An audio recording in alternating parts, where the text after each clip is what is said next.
parler d'une histoire d'amour tout à fait orageuse, extraordinaire, passionnelle. Bon, c'est capital. Aujourd'hui, il faut parler d'amour. D'amour chez les panthères, qui sont, comme chacun sait, des amours orageuses.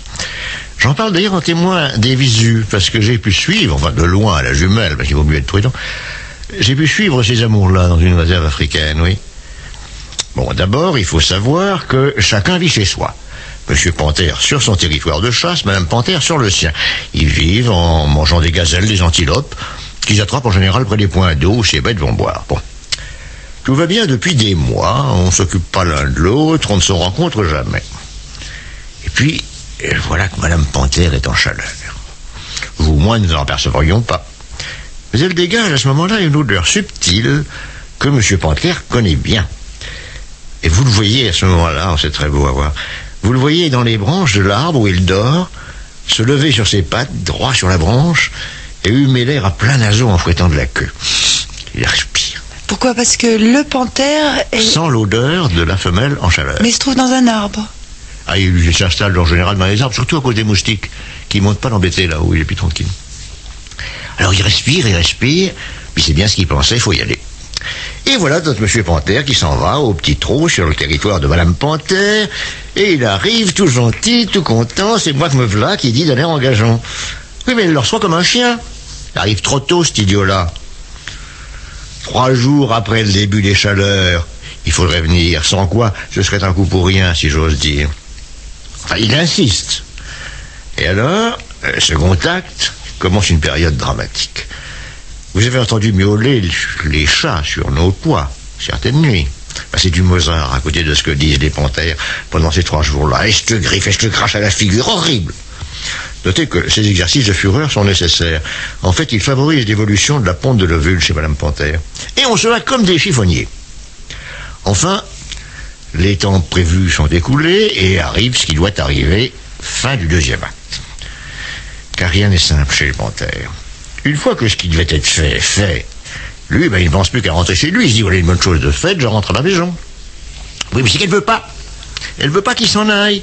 Et elle s'interpose dès qu'il fait mine de s'éloigner, et elle lui crache à la figure, et elle fait la câline tout de suite après. Bref, elle le retient avec des gentillesses de panthère. Alors, 3e acte, commence une semaine de parfait amour. Mais c'est merveilleux. On chasse la gazelle ensemble, on se partage l'antilope, on va boire côte à côte, on dort rouler en rond, pas en mêlée. Bref, c'est l'idylle la plus parfaite. Elle dure 8 jours en général. Et puis, au bout de cette semaine de tendresse, Madame Panthère se rend compte qu'elle n'a plus besoin de lui. A-t-elle senti bouger quelque chose dans son ventre? On ne sait pas. Et là, brusquement, sans que rien soit passé, sans qu'il y ait eu de discussion préalable, elle le met à la porte. Dès qu'il s'approche, elle lui crie des injures. S'il insiste, ce sont des coups de patte, et puis ça griffe une patte de panthère. Bref, elle lui signifie son congé. Lui, il n'y comprend rien, il n'a rien fait de mal, il l'a pas trompé du tout, il n'a rien dit de désagréable, mais elle continue à faire sa mégère. Alors il s'éloigne, il revient, il fait le gentil, oui, elle l'attaque littéralement. Et l'on voit le pauvre diable, humilié comme un coupable, s'en aller lentement, se retournant tous les 10 pas pour voir si par hasard elle n'est pas revenue de meilleurs sentiments. Vous allez nous faire pleurer, Jacques. C'est horrible. Et alors notre pauvre monsieur Panthère rentre à la maison, essaye de reprendre ses habitudes, ses heures de guet, ses gazelles. Ça marche pas pour lui. Et on le verra encore pendant plusieurs jours grimper sur les branches d'un arbre et regarder du côté de cette dame qui, après tout, l'a fait venir, qui l'a retenu chez elle, et puis qui veut plus de lui. Pendant ce temps-là, Madame Panthère reprend sa petite vie, bien lentement, bien tranquillement, pour ne pas trop se fatiguer, et ça durera pour elle un peu plus de 2 mois, au bout desquels elle se retirera dans une caverne, dans un coin bien tranquille, où naîtront les 2 petits panthéros qu'elle élèvera exactement comme une mère chatte élève ses chatons. Ensuite, les petits prendront leur liberté, l'année passera, et dans une petite douzaine de mois, tout recommencera. Et voilà comment se passent les amours des panthères, qui sont à la fois exemplaires et déplorables. Aucune fidélité. Ah si, il y va rarement chez une autre. Et reviendra voir la même panthère. La même, oui. Ben, il n'y a pas tellement de panthères. Tous les combien, alors? Tous les ans.